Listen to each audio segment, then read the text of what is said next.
Amen. All right, Joshua chapter 4 here, of course, is in the midst of them crossing over the Jordan River, Israel crossing over. And let's begin just reading verses 1 through 8, Joshua 4, 1 through 8. Hank? And it came to pass when all the people had completely crossed over the Jordan, that the Lord spoke to Joshua, saying, "Take for yourself 12 men from the people, and 1 man from each tribe, and command them, saying, Take for yourself 12 stones from the air, out of the midst of the Jordan, places where the priest's feet stood firm. You shall carry them over with you and leave them in the lodging place where you lodge tonight." Then Joshua called the 12 men whom he had appointed from the children of Israel, 1 man from each tribe. And Joshua said to them, Cross over before the ark of your Lord God into the midst of the Jordan, and each one of you take up a stone on his shoulder according to the number of the tribes of the children of Israel, that this may be a sign among you when your children ask in times to come, saying, What are these stones mean to you? Then you shall answer them, that the waters of Jordan were cut off before the ark of the covenant of the Lord. When it crossed over the Jordan, the waters of the Jordan were cut off, and these stones shall be there a memorial to the children of Israel forever. One more verse. And the children of Israel did so, just as Joshua commanded, and took up 12 stones from the midst of the Jordan, as the Lord had spoken to Joshua according to the number of the tribes of the children of Israel, and carried them over with them to the place where they lodged, and laid them down there. Okay. So question number 3 on that worksheet I had asked, he had them set up memorial stones to get memorial stones. What was the purpose, and what memorial or memorials do we observe today? So why is all this taking place, of course? It's a reminder that the power of God, by stopping the river and allowing them to walk across. And the moral today that we have is moral of the Lord's Supper, which we are to remember, just like they are to remember when they see those stones. Every time they walk by, they would remember, hey, tell their kids. We are also to remember what Jesus did for us, and to tell our children why we do this every Sunday. Okay. Anybody have anything to add? So those memorial stones, you think about them crossing, they're setting it up at the crossing there, where they camp there in Gilgal. How often do you think down through time, and how many people of Israel do you think would see those? I would imagine they took the path of least resistance, travel route across through that. So that's what I'm thinking, because anytime they move that large amount of people, they would have to take. They have to use the brain that everybody uses. Well, yeah, and they would commonly use well-worn paths, routes of travel, things like that. But the thing about this is, there, in years to come, if you fast forward through Israel's life in Canaan land, there would be a limited number of people that would cross by those stones. So, how many people have ever been to the Washington Monument here? Okay. There's some people who have been here. Most of us have not.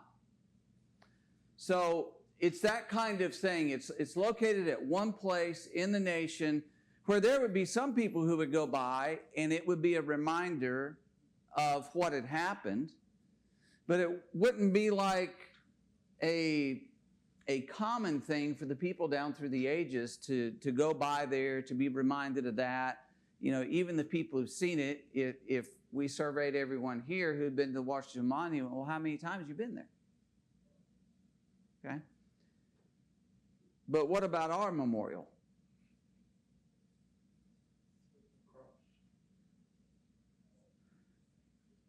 It's a weekly thing, and we do it every week, and we have it before us every week. And that ought to help us to be mindful of how important it is. You go back to the Old Testament, they had the Day of Atonement, they had their various feasts, but all those things were annual. You had the Sabbath on a weekly thing, and they did have daily sacrifices and things like that.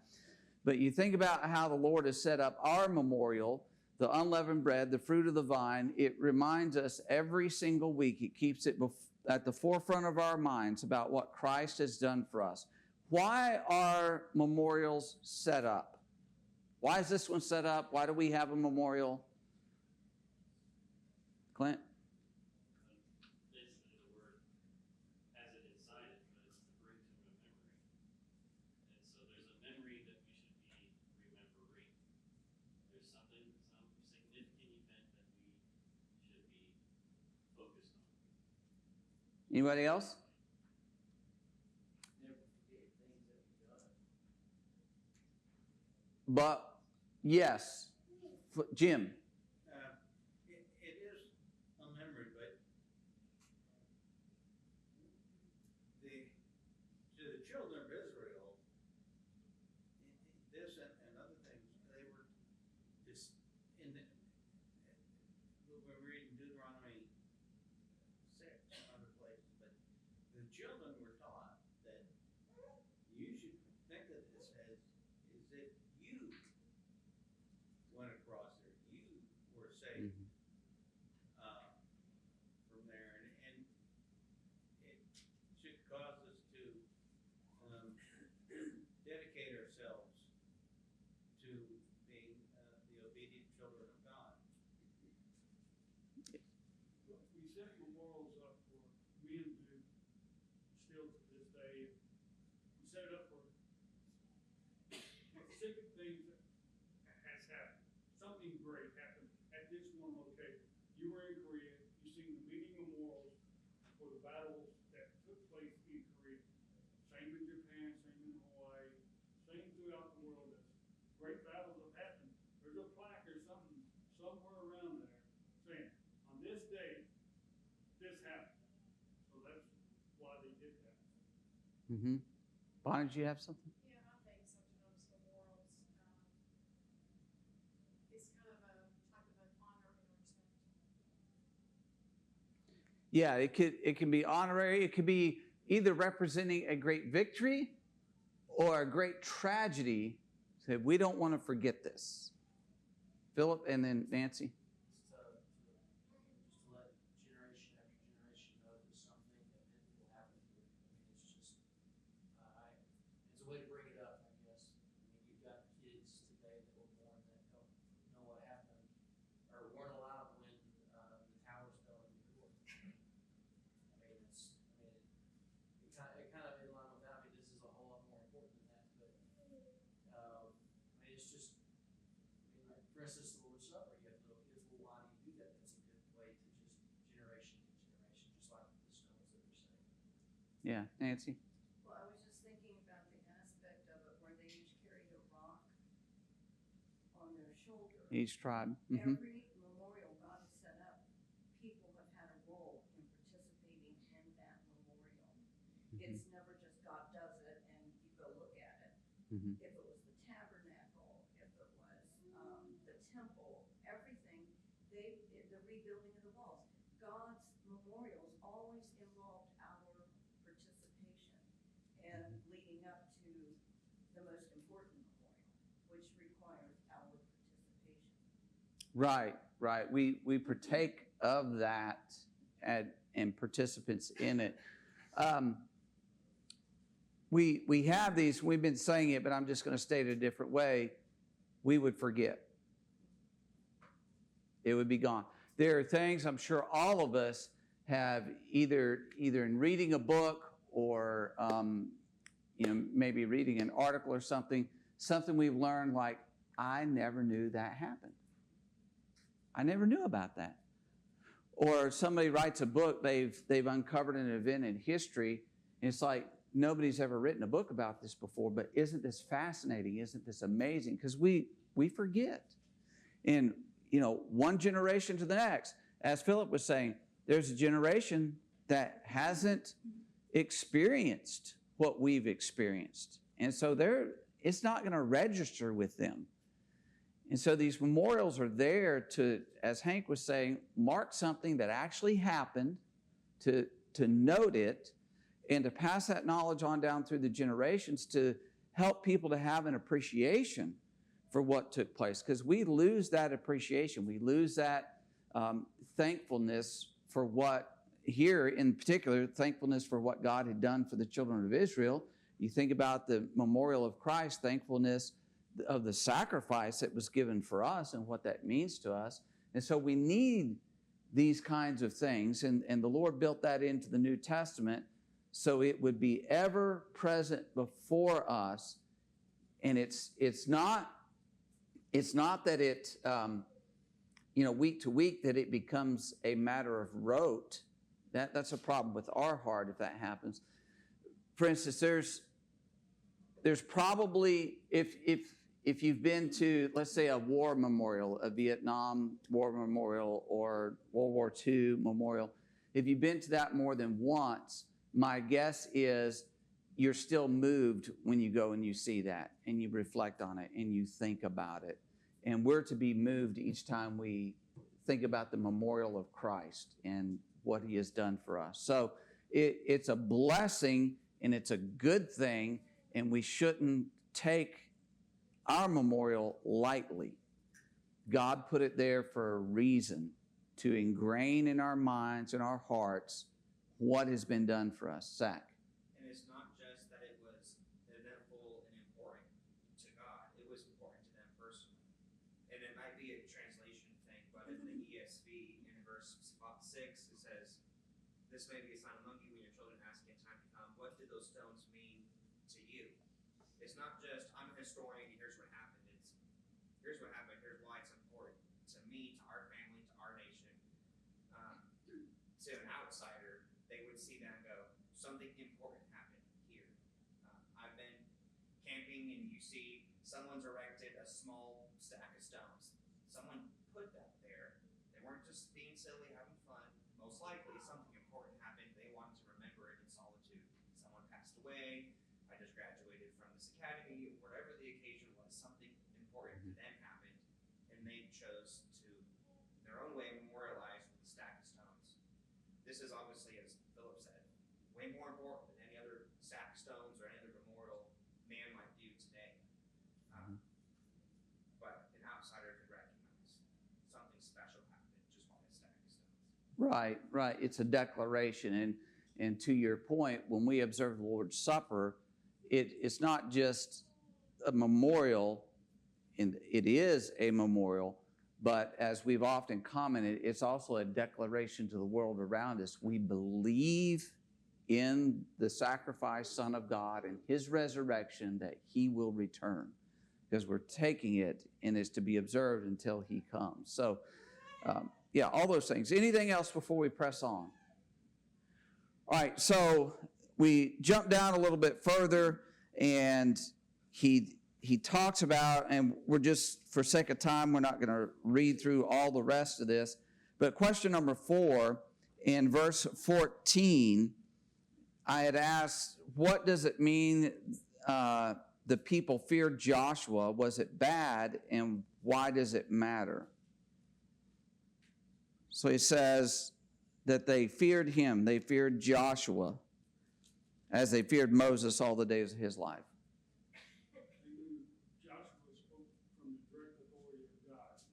Joshua said it, they didn't do it. It's just like not doing something God said. They feared him, and it wasn't bad, because fear of the Lord is what keeps us in line even to the day. Okay, but they're fearing Joshua in particular, just like they feared Moses, because, as you said, the Lord was with him. I mean, think about, they had just walked across the overflowing Jordan River, and they knew it was because Joshua was the one representing God and telling them, and your feet hit the water, it's going to pile up, you're going to go across. So, yeah, they fear him. So, is it bad? Okay. Why do they need to fear him, Ron? Go ahead. Well, previously we read in chapter 3, verse 7, and I might note that Stephen says, Mm-hmm. The Lord said to Joshua, this day I will begin to exalt you in the sight of all Israel, that they may know that as I was with Moses, so I will be with you. Mm-hmm. And Moses was a lawgiver. He established authority.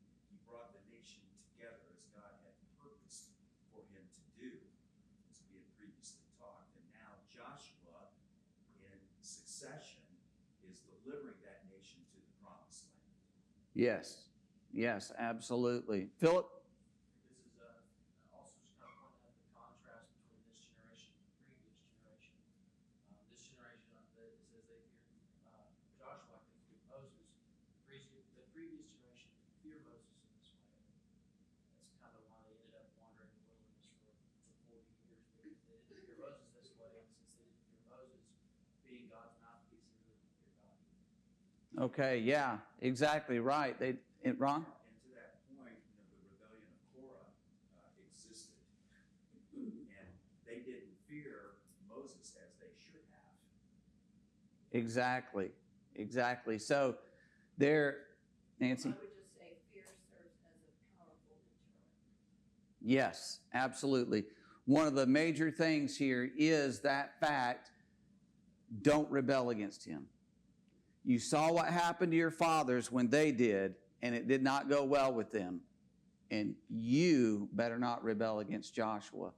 This is the first miracle of Joshua as a leader with the children of Israel, right?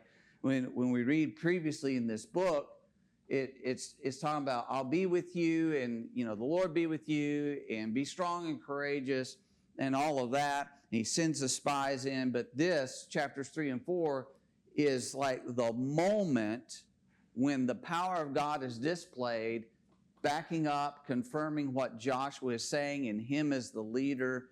And so this is the thing, as Ron pointed out back in chapter 3, I'm going to exalt you. Here, chapter 4, he's saying he's exalted. The people have gotten the message about Joshua being their leader and God being with him and behind him. And because when they cross, like when we get into chapter 5, he's going to tell them, here's what you need to do. Well, because they fear him, they don't hesitate. Yeah, okay. And when they go into Canaan land, they begin to take places, and they have setbacks like they do in chapter 7. They're not wanting to toss Joshua. Whenever they hit a kind of a roadblock or rough patch with Moses, that's when they begin to complain and to gripe, and why are we here at this mountain? We need to go back. That doesn't happen with Joshua. And this is part of it. They came through, they had learned the lessons of the previous generation. Here it's just stamped into them. He's the leader, and we're not going to question that. All right. Any other thoughts there? So question 5, to go with that, down in verse 24, that all the peoples of the earth may know that the hand of the Lord is the mighty, that it is mighty, that you may fear the Lord your God forever. So who else were they to fear, and why?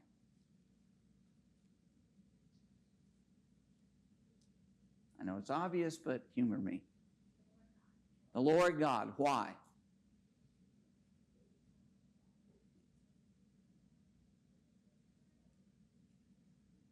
Hank? A lot of times you fear out of respect. I know it sounds weird, but when you have great leaders, you don't necessarily fear them for your life, but you fear that, hey, you don't stay in line, something's going to happen. And you fear God for, if we don't do what he says, we better fear him, because we're going to go to hell. That's Stephen, some things are general and some things are specific, or general or universal. And this should be, as he mentions here in verse 24, a universal condition for all people, not just the children of Israel. Right. It should be for everyone. Everyone ought to fear God. Fear of God is a requirement for the child of God. If we don't fear him, and this isn't solely boiling down to I respect God. This is I fear, as Hank was saying, what he will do if I rebel against him. Nancy. Well, the Son of God said we should be afraid. We should fear God because he can destroy both body and soul. So they're not talking about respect in that verse. He's not talking about respect. He's talking about terror. Yes.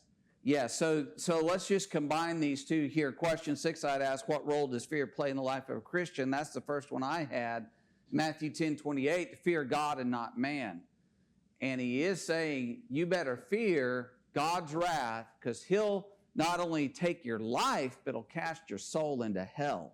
And so you'd better have that deeply ingrained within you. And the thing about the children of Israel here, and what we need to keep in mind, we're going to give an account to God. It's not as though he's just saying, I would like you to do this, and he doesn't have any power to do anything about whether we comply or we don't comply. So we have to have that fear of him. Any other thoughts along those lines? Clint? What you already mentioned is very repeating, is that we must fear. It's a pattern throughout Proverbs, it's a pattern throughout the New Testament. Fear, as already been mentioned, is a deterrent.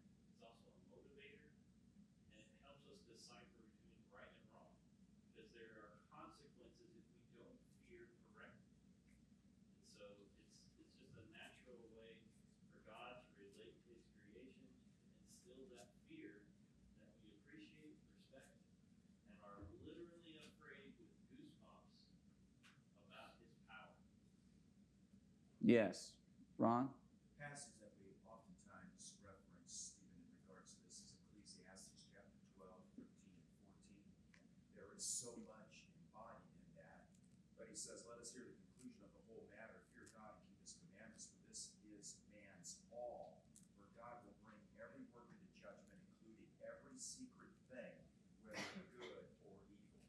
You know, speaking of all powerful nature of God, and again, what is our purpose? Our purpose is to fear him and to serve him in the ways that you're describing, because God knows all things.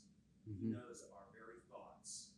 Yes. Yes, exactly right. And so we need to have that in mind as we live before him day by day, and we're going to give an account for that. The Hebrew writer talks about it, you know, fear falling into the hands of the living God. In Hebrews chapter 10, Hebrews 12, it says, serve God with reverence and godly fear. And so we need to have that. Some people try to make a distinction between God of the Old Testament, God of the New Testament. God of the Old was wrathful. God of the New Testament is just full of grace. And there's grace in the New for sure, but there's fear. There's fear in the Old, but there's grace as well. The grace is him bringing them into the land of promise, and he says, okay, here it is. Now you need to obey me. And we see that, again, as we've mentioned in the book of Joshua, that they do respect and obey God. And when they don't, they take care of it as a people. They address it. So we need to have that disposition so that we remain true and faithful to him and not become complacent about our relationship to God. All right, any other thoughts? Let's jump into chapter 5 then, Joshua chapter 5. Let's read verses 1 through 9, please. 1 through 9. Who will grab that? Ron? So it was when all the kings of the Amorites who were on the west side of the Jordan, and all the kings of the Canaanites who were by the sea, heard the Lord had dried up the waters of the Jordan from before the children of Israel until we have crossed over, that their hearts melted, and there was no spirit in them any longer because of the children of Israel. At that time, the Lord said to Joshua, make flint knives for yourselves and circumcise the sons of Israel again the second time. So Joshua made flint knives for himself and circumcised the sons of Israel at the hill of the foreskin. And this is the reason why Joshua circumcised them. All the people who came out of Egypt, who were males, all the men of war, had died in the wilderness on the way, after they had come out of Egypt. For all the people who came out had been circumcised, but all the people born in the wilderness on the way as they had came out of Egypt had not been circumcised. For the children of Israel walked 40 years in the wilderness, till all the people who were men of war who came out of Egypt were consumed, because they did not obey the voice of the Lord, to whom the Lord swore that he would not show them the land which the Lord had sworn to their fathers that he would give us, as a land flowing with milk and honey. Then Joshua circumcised their sons, whom he had raised up in their place. For they were uncircumcised, because they had not been circumcised on the way. So it was, when they had finished circumcising all the people, that they stayed in their places in the camp till they were healed. Then the Lord said to Joshua, this day I have rolled away their reproach of Egypt from you. Therefore, the name of the place is called Gilgal to this day. Okay. So, first of all, it talks about how these kings, the Amorites and the Canaanite kings, the Amorites on the west side of the Jordan, and then the Canaanites who were by the sea. That really is just referencing the east-west borders of what Canaan land is. So from the Jordan over to the Mediterranean, basically it's saying the kings throughout the land heard about this, and it struck fear into them. How would they have heard about that?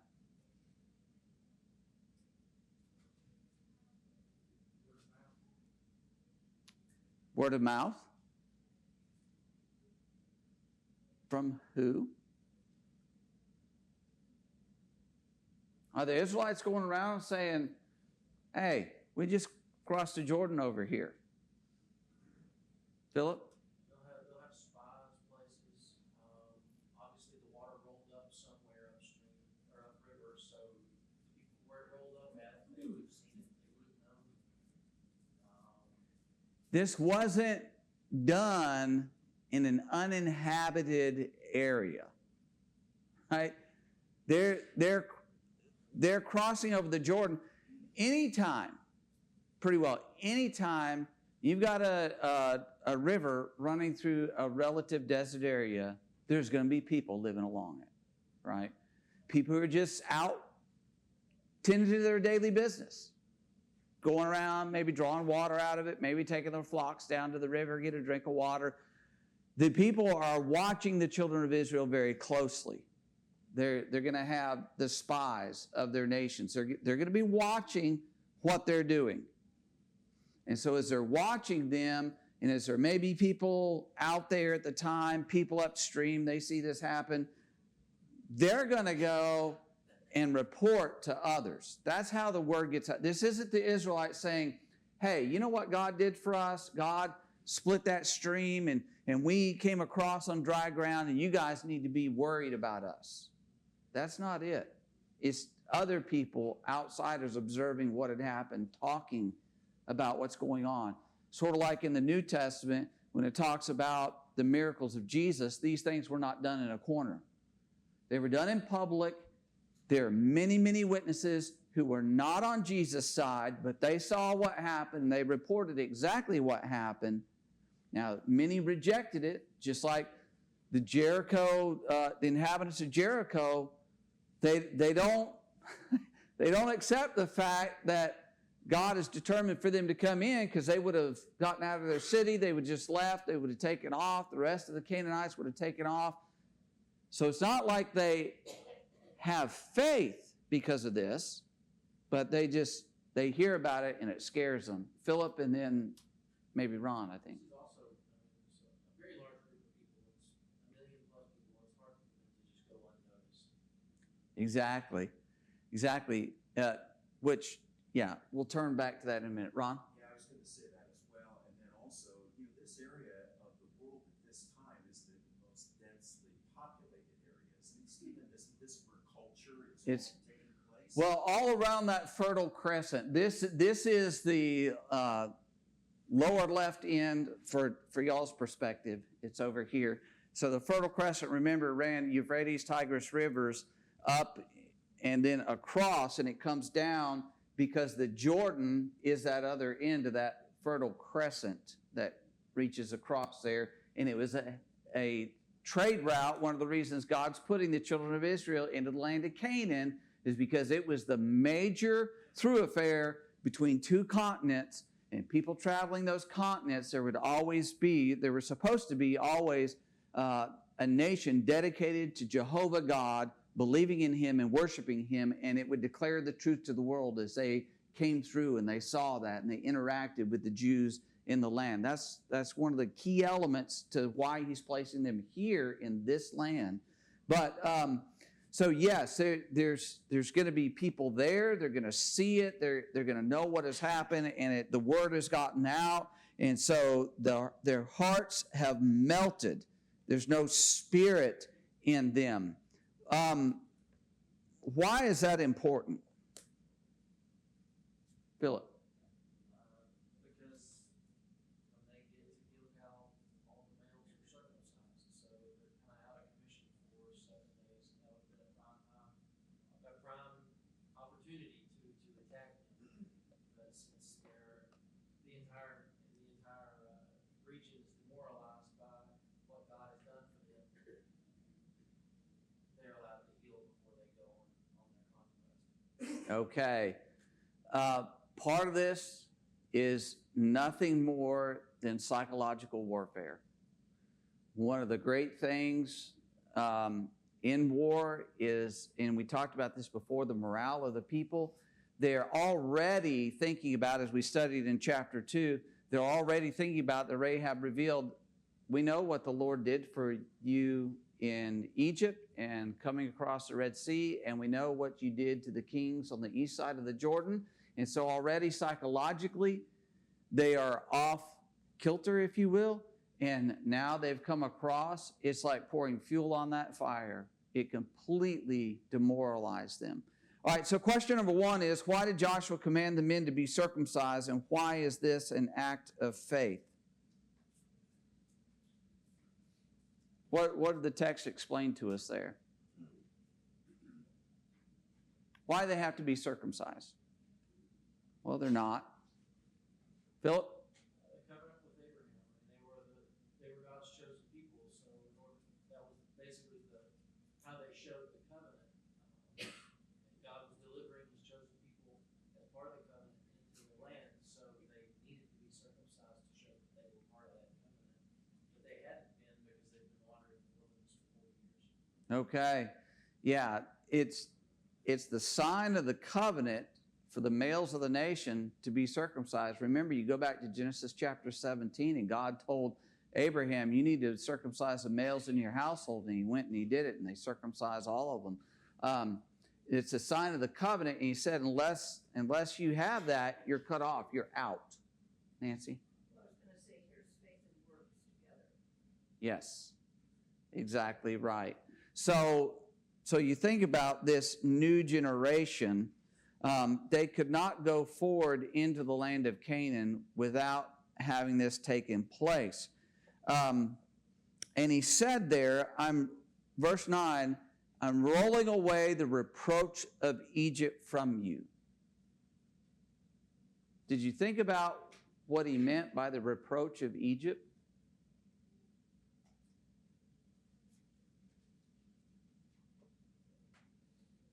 What do you think? The reproach of Egypt. Carrie? The fact that the Israelites complained so much after they were released from captivity in Egypt, and then complaining that they wanted to go back because they had better food or whatever. That's kind of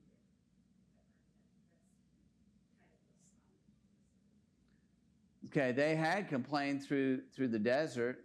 I think he's dialing in a little more, Ron. Yes, Stephen, I had a thought regarding this. You know, when Joseph was there, they were blessed, and there was, for Israel, a nation. They were prosperous. when Joseph died, there came another Pharaoh that didn't know Joseph. And so Israel was reproached by Egypt. They were put into slavery and captivity, and it became increasingly hardship upon them, as described. So, they were captive. They were bound.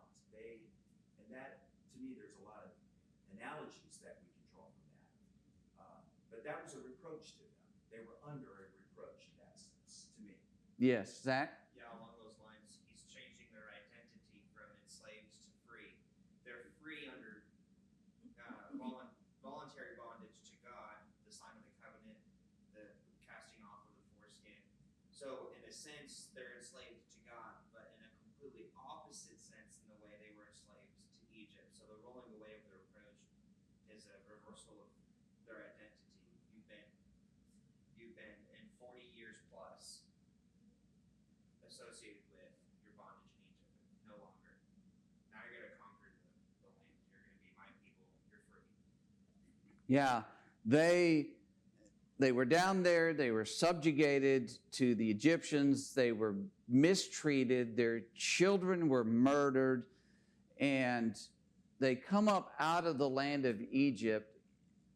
And the original plan was for them to go to Sinai, receive the law, go enter into Canaan. Well, it ended up, they spend this 40 years out in the desert. They're just wandering nomads. They're nothing out. They're just a large group of people out there. Now going into Canaan, yes, they're a nation, we understand, but they're a homeless nation until they get into Canaan and they take it and they settle. And as y'all are saying, it's a new identity. It's a new way. It sort of like the people who lived in the colonies here, they were subject to the King of England and oppressed and misused and abused. And when they threw that yoke off, it wasn't just anarchy.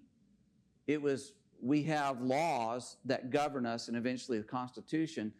And so to Zach's point, when they go in here, it's not like they just do whatever they want to do. They're subject to the law of God, but that is a freedom that they did not have down in Egypt. They were subject to man down there. So, this is an entirely new generation of people that are going to be identified now as God's covenant people in the land of promise. Any other thoughts along those lines? All right, so thinking about that, it's an act of faith on the part of the nation. Why is that?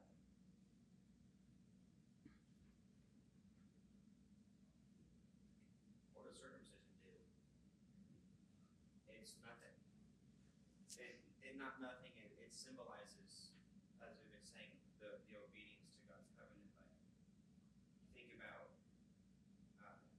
no one here, at least in this text, is like, I don't think it's necessary. This is the whole baptism thing, right? They just did it, and they were blessed. So to your question, why is circumcision? It's an external, meaningless thing on its own merits. Yeah, there were other societies who practiced circumcision for various reasons, but God incorporated this into the law that they had to have it as that sign of the covenant, and they don't hesitate to do it. Anybody else have any thoughts about why this is an act of faith? Clint, and then It's hostile territory. Even though they're demoralized, they know that God is with these people. It's still not their land. So they're going to be out of commission for a little bit. And so to do this is an act of faith. Believe that God's going to protect them and deliver them, just like He did to the Red Sea. Now He's done to Jordan. Now He's going to protect us and shield us when we're not able to really do much. Cruz? Well, they could have been circumcised before crossing the river, and the river would have, in a sense, protected them from the Canaanites. But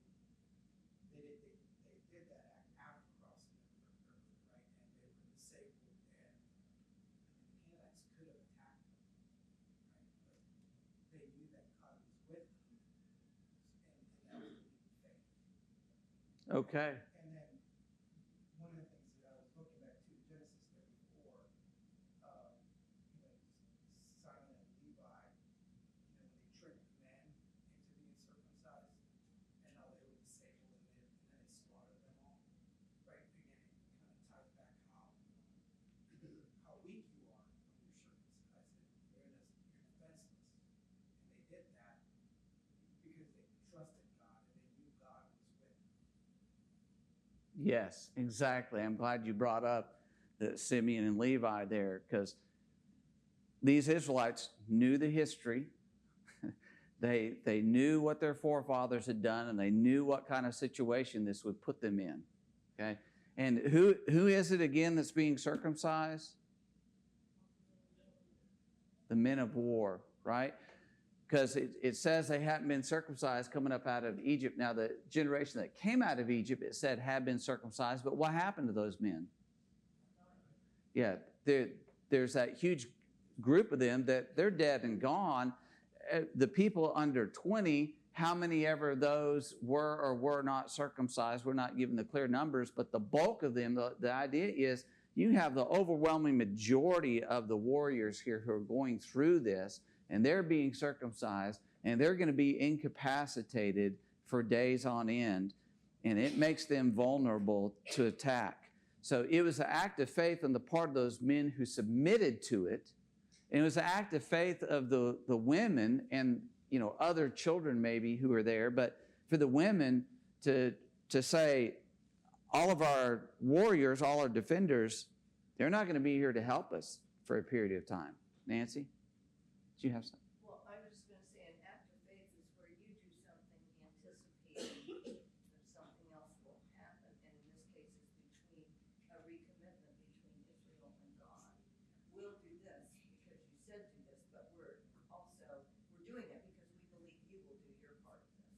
Yes, they absolutely believe in God's promise, and that when we do this, it's a condition of the covenant, and he's going to uphold his end of it. And it's very interesting how this is basically God showing to Israel what he had said back in Numbers 14 when they had refused to go into the land of Canaan. And they said, well, you said our children are going to die here. I'm going to take your children in. This is it right here.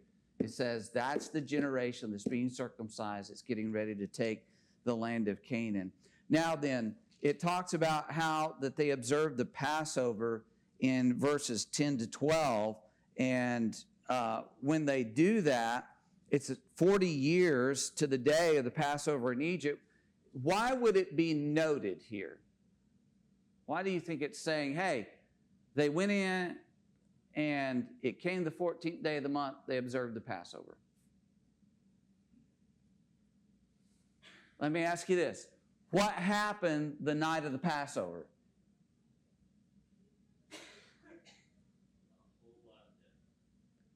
Yes, the angel of death went through the land of Egypt, and it broke Egypt, and the people went out. And it's a reminder to them, God is here, he's with you. He has the power to wipe all these people out. You're going to go on in. You don't need to worry about it. That's part of what the Passover did, not just escaping the slavery, but think about what happened that night. And they would be talking about this as they're observing it. The parents would be telling the children, here's what God did that night. And that would boost their faith that much more. Yeah, as you pointing out, Stephen, it was the beginning of the separation that allowed for them to establish their nation had that not occurred. So it's the beginnings of the things that lead to the establishment of a kingdom. Exactly. Let's read 13 to 15 now. Joshua 5, 13 to 15. Who's got that? Jim. And it came to pass, when Joshua was by Jericho, that he lifted his eyes and looked, and behold, a man stood opposite him, with his sword drawn in his hand. And Joshua went to him and said to him, are you for us or for our adversaries? And he said, no, but as commander of the army of the Lord, I have now come. And Joshua fell on his face to the earth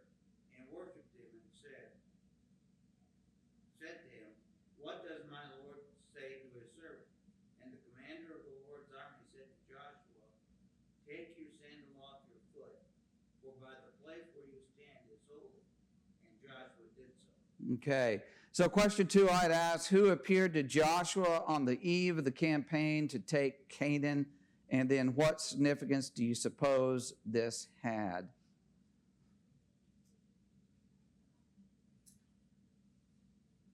Paul? Letting him know that God was with him. Okay. Who? Commander of the Lord's army. If you go reading about this, there's some who speculate it's the incarnate Son of God. I firmly disagree with that. The incarnate Son of God was the incarnate Son of God in the New Testament. That's the only time God has ever been incarnate in the flesh. Go back to Exodus chapter 3, and it says there that the angel of the Lord spoke to Moses, and then it says the Lord. So in Exodus 3, verse 2, and the angel of the Lord appeared to him in the flame of fire from the midst of the bush. And then it says in verse 4, the Lord saw that he turned aside to look. God called to him from the midst of the bush. Same thing happened with Gideon.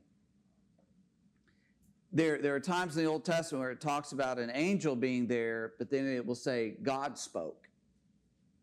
And it's God speaking through the angel, one being representative of the other, the angel being representative of God. So don't let this confuse you. Some translations have, instead of worship, fell down and paid homage to him. God was present, he just wasn't visible. This would be an angel there who's the commander of the Lord's army to lead the children of Israel. And how do you think that affected Joshua as he was there?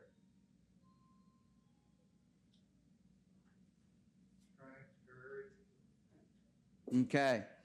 And if you remember in 2 Kings chapter 6, that Elisha and his servant were there surrounded by the Syrian army, and Elisha prayed that his servant's eyes would be open, and he saw the hillside full of chariots and the Lord's army. And that's what this is. The Lord's here. He's going before you. You have nothing to be concerned about. All right. Lord willing, pick up Joshua 6 next week.